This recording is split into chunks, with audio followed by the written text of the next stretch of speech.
Pitas ulit tayo sa talong. Pangit na talaga yung bunga ng matandang talong. Ay, ganyan na yung bunga. Pero may bunga pa naman. Tapos bagsak pang presyo. Ganyan, may mga guhit na green. 25. Tapos nagkakaroon ng ganyan.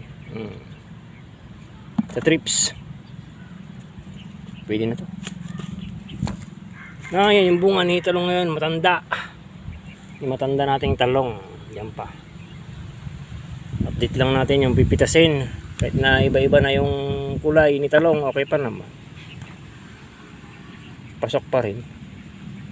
Kahit na 25 ang farm gate, nagkakaroon ng ganyan.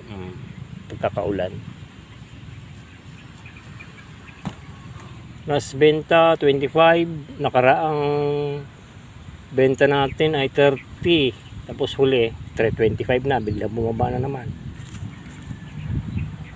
No, kahit pa paano may mapitas pa si matandang talong. Nasa 10 months na kasi to. Kaya ganyan itsura. Nagbabawas na tayo ng mga talbos doon sa taas kasi malakas ang hangin para hindi tumumba.